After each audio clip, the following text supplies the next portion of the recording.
is all about solving word problems. So please pay attention to this video. Do not hear the word problem or the phrase word problem and just automatically shut it off.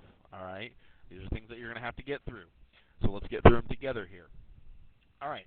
Now let's take a look at this. We can see, after I read this problem, the garden table and the bench cost $753 combined. The garden table costs $53 more than the bench. What is the cost of the bench? Now, when we're looking at this here, we can see that we have two different things. We're adding them together to come up with $753. You might think, okay, well, I could say B is the bench, and I could say G represents the garden table, and if I add G plus B together, it'll equal $753. That's an okay way to do it. All right.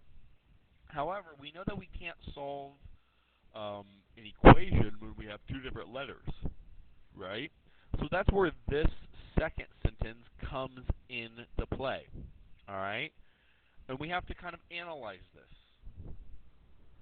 The garden table costs $53 more than the bench. All right, so let me explore this here.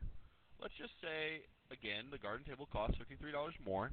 So let's say the bench, I don't know, I'm just making up a random number. Let's say the bench equals or was $20.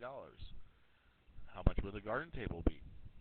Well, it'd have to be $73, right? And I could do that with a whole bunch of different numbers. But my point is, if I can figure out the relationship between these two, which I just did, $53 more, I could say this one is X, and I could say this one is X plus 53. And now what happens is if I add them together, the garden table and the bench, I could now come up with $753 when I add them together. So 2x plus 53 equals 753. All right, so now when we have this here, I'm just going to solve it just like a regular one. I'd subtract 53 from both sides.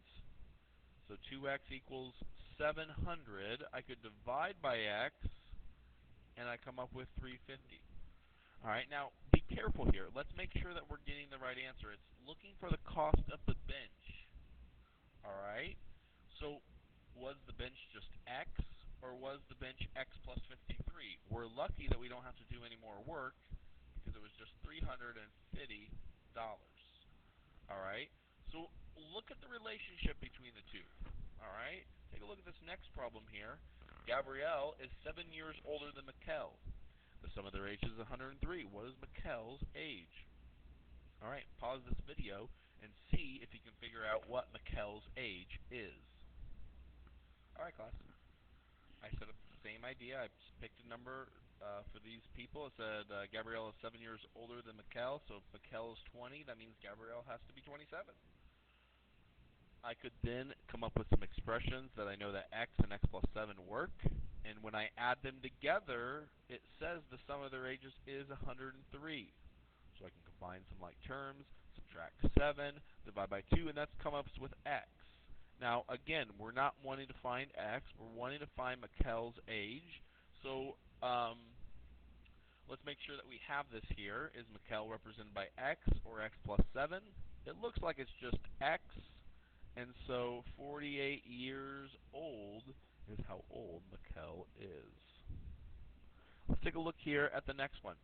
All right, so a lot of words on this one. Solving a decimal word problem. That phrase is not good. Solving a decimal word problem using a linear equation with a variable on both sides. So right here, both sides. That's a good one. So we can see this phrase here. If we're wanting to find a variable or an answer for an equation that has a variable on both sides, let's keep that in mind. We know that there's going to be a variable, an x, whatever letter you choose, on both sides. A small publishing company is planning to publish a new book. The production cost will include a one-time fixed cost, such as editing, and a variable cost, such as printing. One-time fixed cost will total $58,000 and $512. The variable will be $9.50 per book. The publisher will sell the product for the bookstores at the price of $21.50. How many books must a publisher produce to sell so the production cost will be equal? Now, I know that you may not be there yet, but in your senior year when you're taking econ, this idea of supply and demand is the very basic element of this. All right, and so in order for this supply and demand, to work out, you want your costs to equal the cost that it does, that it takes to produce something. You want it to at least be equal to the amount of sales that you have. All right, so let's take a look at this here. The sales, we're going to sell it for $21.50 per book. Okay, so I'm just going to let X equal the number of books. Now, what it takes to cost, or what it takes for the production of the book, it looks like we have a one-time cost of $58,512, and the variable cost, the cost that changes all the time, is $9.50 per book. Now, here's what's happened. We can see that we have it set up in an equation. We can see that we have it set up in a way that's easily to solve. So what I'm going to do here is I'm going to get the x's on one side. So I'm going to subtract 9.5 from both sides. So we're going to do that here. We know the left side, we just have 58,512, and we're left with 12x. Remember, the x's don't go away when we are subtracting them. So what happens now is I can divide by 12, and I come up with 4,876 equals x. Well, I said x was the number of books, so again, class, is a story problem. Make sure you label it 4,876 books. All right, so not that hard. Just make sure that you get the equation set up right. It says how many books must the publisher produce and sell. So maybe instead of cost and sell, you might want to say produce and sell for this type of problem, so that the production cost will equal the money from the sales. All right, or production and sales. Maybe that's the two words you want to use. All right. So let's fast forward here. Same type of idea. Okay, looks like some different numbers. Give this one a try. All right, you can see that we have the number of books here. We've set up our equation. Again, this side is the production. This side is the sales part. We know that we want them to equal each other. And so when we set up this equation, get the x's on one side, divide both sides by 10.25, and we have x equals 4,632. Remember, x equals the number of books, so it's 4,632 books. All right, let's take a look. And then this decimal problem, it's just ax plus b equals c. So this a, b, and c, they're going to be numbers. All right. But we're going to use these, and maybe some are decimals, maybe some aren't, to see if we can figure out, in this case, how many minutes did her call last. Latoya purchased a prepaid phone card for $28. Long-distance calls cost 17 cents a minute. Using this card, Latoya used her card only once to make a long-distance call. If the remaining credit remaining credit on the card is $13.03, how many minutes did her call last? All right. So here's what we have here. There's a couple different ways we could set this up. One way that I see that we could set it up is we could take the call, if you will, plus what's left on the card, and that would equal $20, right? Another way you could set this up is you could take 20 minus the call equals what's left on the card, right? And so there's some other variations to do that. Now, let's see if we can kind of fill in the gaps. I'm going to take a look at the first one, okay? You could use, the second one. Obviously, your numbers just might be at a different spot, and you might have to do a little bit of manipulation to get the variable by itself. So the call, Okay, it says long distance calls cost 17 cents per minute. So it's 17 cents, not 17, but 0.17. I'm just going to use X for the call. Plus what's left? Well, she's already stated that she had 13.03, and we knew on the card there was 20. So I'm going to bring this down here.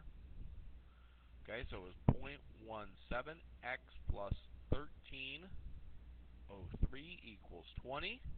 Well, if I'm just trying to get X by itself, I'm going to subtract the 13.03 from both sides.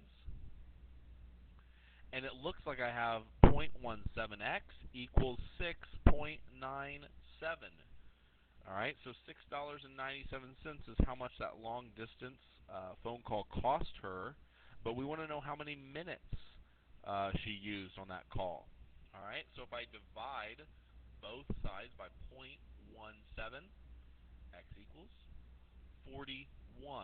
Now remember, x represents the minutes, so it was 41 minutes on that phone call. All right. Again, you could take a look at it a different way.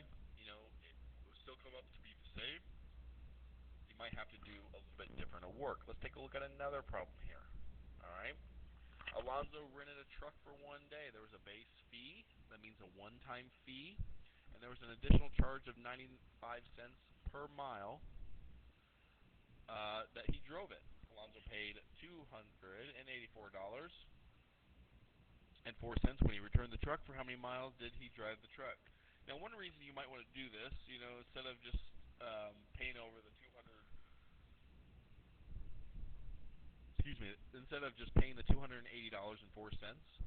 you might want to see if they're actually jipping you. You know, maybe they had the wrong button in their calculator when they went out to check the mileage on the truck to see what it started and what it finished with.